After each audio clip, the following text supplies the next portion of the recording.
Okay, so this is a screencast, and it's about the prospectus for the position statement. And so I'm just going to go over this quickly. Hopefully it just takes a few minutes. So of course, number one is topic, and all I need you to do there is put a single question, one question. Make sure it's just one, make sure it's a question, has a question mark. Of course, it can't be just any question, it has to be a debatable question. And that's your topic because that's what an argument does. It addresses an issue question. It takes a side, takes a stance on a debatable question, provides one answer to this debatable question. Audience profile is a little bit complicated this time around. I'm trying to help you, I'm trying to describe a complex rhetorical situation where we have a primary and a secondary audience to keep in mind.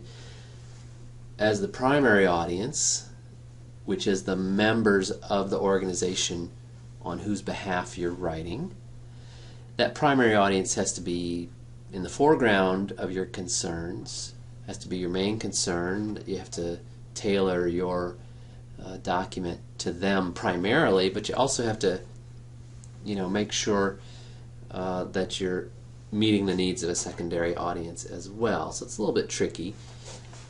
In general, the rhetorical situation is tricky because you're writing essentially an anonymous argument, and it will represent this organization, this either fictional or real organization.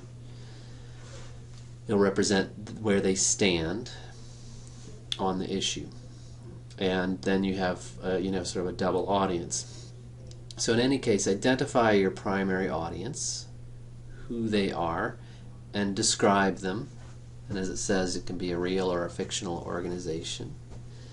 Think about why they might sit down and read your entire position statement. Why would members of that organization do that? What would their motives be? Think about their expectations, as we've done before. Think about how much they know about the topic, and how that affects the content of your argument. And then do something similar for your secondary audience and the general public. I didn't ask you to go to profile that audience as completely or as deeply because they're not your primary concern. But it's not just the entire general public, but some segment of the general public. What kind of person who is not a member of the organization would nevertheless perhaps have some motive for looking up a position statement? What kind of person would that be? Some certain interest or some certain demographic detail that would make it likely. So, when I say your secondary audience is the general public, that doesn't mean you have to think of absolutely everyone in the general public, but that certain members of the general public. Okay.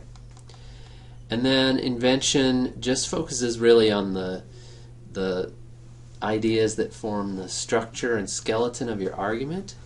And so you need to take a stand by stating a thesis on that issue question you've identified on the first page. And so, as before, it's a complete sentence. It's not your personal opinion. I mean, it may be, but you don't state it as a personal opinion, given the fact that you're writing on behalf of the organization. And then reasons. And I just gave you as many places as I could, and you can make more places, or you may not fill up all these places. This is brainstorming, and this is tentative planning. But brainstorm, come up with as many complete sentences that represent because statements or reasons for that thesis. And each one is something you would be able to elaborate on and that would support the thesis. You're just trying to take one side of the issue, of course. And then there's a little note here about different kinds of reasons that, the different categories that reasons may fall into, and so that may help you think of additional reasons. And as always, I encourage you to not just go with the first reasons that come to you off the top of your head, but to dig and think and contemplate till you come up with a solid list of reasons. And that's pretty much it. Boy, that was quick. So as before, you will look at each other's pre-writing, and I will, after you've made any changes that you need to make based on your teammates' feedback, I'll take a look at it and give you my feedback, and hopefully we'll be good to go at that point. Thanks for listening.